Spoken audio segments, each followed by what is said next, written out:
Are you awake? Welcome to Midnight Chat. Settle in, grab a midnight snack, and let's talk. This is a space where anything goes, random thoughts, deep feelings, odd questions, late night confessions, and the kind of conversations you only have when the world is quiet. It's just me, my unfiltered brain, and my loyal co-host Echo, who just lounges on my bed all day. So if you're up, wide awake, or just feeling a little out of place in the daytime world, come hang out, no pressure, no expectations, just a cozy corner of the night where we can be real. Hey, it's late. I'm sitting here scrolling through all the things people are losing their minds over this past week, and I thought, why not just talk about it? So grab your drink, maybe some snacks, we're just gonna chat. Nothing formal, nothing polished, just what's trending and what I think about it, even if I'm late. First off, the biggest thing, Taylor Swift's new album tease. Well, you know, she's already showed us the cover and stuff by now, but still. So as we know, Taylor showed us the life of a showgirl, and I am living for it, especially orange aesthetic with the glitter. Oh, I'll take glitter on anything, any day. What a perfect time to show that off. I told everyone that she was wearing orange for a reason, but no one would listen to my wild stories. Swifties get it, but when a Swiftie tries to tell some Easter egg, the people who aren't fans just roll their eyes and pretend to listen. But who all listen to that New Heights podcast? All I can say is I'm living for the Taylor Swift sourdough era. Now, is she really in her sourdough era, or is she just referencing something else? I love a good sourdough, and I'm pretty sure it's a mixture of both. The 47 reference may also be a clue. She said it many times. 47 days from the release of that would be September 30th. Do we think she's dropping something 3 days prior to the release of The Life of a Showgirl? Or maybe it's the whole theory with the Super Bowl. Sourdough Sam, 47th place. She played during the Eras Tour. Only time will tell. Until then, you know all the Swifties are watching every move and replaying things over and over, trying to find any clue they can. Okay, enough about that. In my notes, I have so many things I want to talk about. Anyone else down for the McDonald's collabs? That also came out this week. It's been a busy week. Or just any of the random adult meals that McDonald's does. In a while, I'll bite at the adult meals or collabs. I did taste a shake, and I actually thought it was pretty gross. But then I see people online, they're loving it. Apparently, Ronald, Grimace, and the gang are back, but there's a Fortnite collab as well mixed into that. I'm going to check that out and put it over on my gaming channel.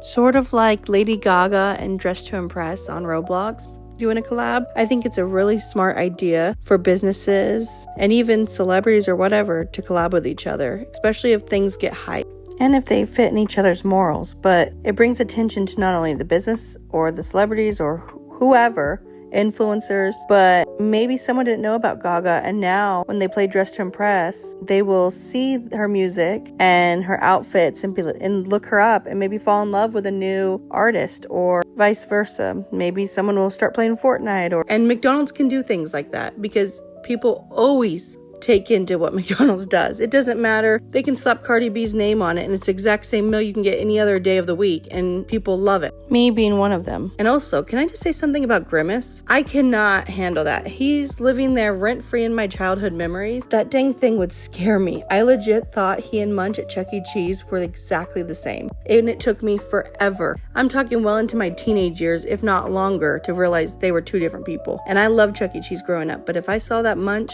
I wasn't going near it. Okay, enough about that. Hunter X just topped the Billboard Hot 100 like huge, and honestly, it's wild how K-pop dominates the world now, no matter the language, and I love that. I'm living for that. You can't tell me they don't have bangers. Okay, I might not understand all the lyrics, but I get the energy. It hits. Makes you want to turn the music up in your car and dance. You know what I mean? Sort of like the Jewish Joy-Con that just happened. I might not be Jewish, but I'm down for all those vibes. I love seeing everyone get their space. Makes me wonder, what would be my ultimate fan mecca look like? Probably snacks. Lots and lots of snacks. Spooky yet cute vibes with plenty of pink and plushies. Lots and lots of plushies. Can we talk about the shows that came out this week, or at least recently, or just ones that are being watched at the moment? Freakier Friday, Overland, Wednesday Season 2, which I haven't even finished Season 1. I loved Wednesday growing up, but I don't know. Once I get sidetracked, it's hard for me to pay attention again, I guess. I see enough spoilers online to know what's going on. There are many things I actually do watch full seasons of. Summer I Turned Pretty, Perfect Match, Love is Blind, and King of the Hill. When I tell you, when I found out that King of the Hill was making a comeback, I got so excited. So of course, the day it released, I watched the whole season. While I'll miss hearing Brittany Murphy as Luann, I appreciate that instead of replacing her, they said her and Lucky, who was played by the late Tom Petty, moved away. Many have passed on in this show, like a lot of people, recent and farther down the road. And many voices are different, which I completely understand, but at sometimes I'll hear like Dale will talk and I'm just like, it just sounds so weird. And I know it's because we're used to like the original characters and I know they want to do them justice and all this stuff, but still it's so weird sometimes hearing them talk. Let's get to The Summer I Turned Pretty and Perfect Match. First off, The Summer I Turned Pretty, I'm Team Conrad. Like most, how can one not be? After what he just did for Belly, my eyes were filled with tears. Also, do we think Taylor and Steven are going to get back together? I feel like it's just one of those relationships. I don't want to say toxic, but you know what I mean. They break up, they get back together. We know they love each other, but it just goes on for years and years like this, until they move on with someone who will give them the kind of love that they're looking for in the other person. Not that their love will ever go away, it just won't ever be the same. Because I think they're gonna drift apart and then, they'll think about the other person. They'll pass by, whatever. But I don't think that they're in game. But at the same time, I'm like, I want them to be. They're so toxic. They're broken up. They're not broken up. They're cheating on their spouses. I don't know. Not saying that other people aren't toxic either. Okay, finally, last but not least, Perfect Match. Now, there's a lot of toxic people on that show. But anyways, this will have spoilers for sure.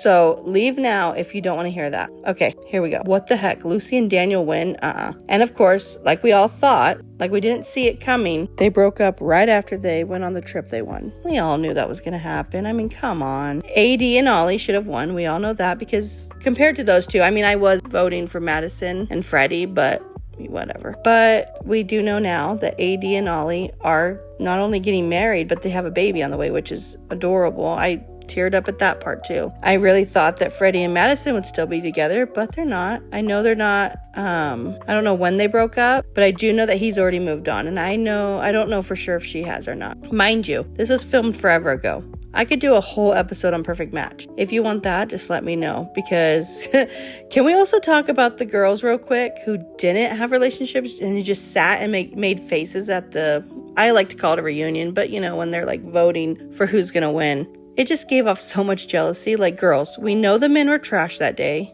and many other times, but at the same time, I get the premise of the show. Not saying I'd handle it like that, but I can see, like, okay, they are trying to explore. They're not in an official relationship, but it did give icky vibes on both ends. Every season, the guys do crap like that, though, so it's not like we weren't expecting it. I just think it was rude, but then when Sandy made the comment about almost wearing the same dress, they acted like they puked. Like, when the girl stuck her finger like, ugh, gross. Girl did nothing to you besides have the guy that the other girl wanted. So just grow up. All right, that's my brain dump for the week. Late night pop culture ramble complete. I want to hear what you're watching, obsessing over, or rolling your eyes at. So hit me up in the comments below. Sleep well, night owls. I'll catch you next time. Same weird hour. Remember, your midnight thoughts are never too weird or too small. They're what make you you.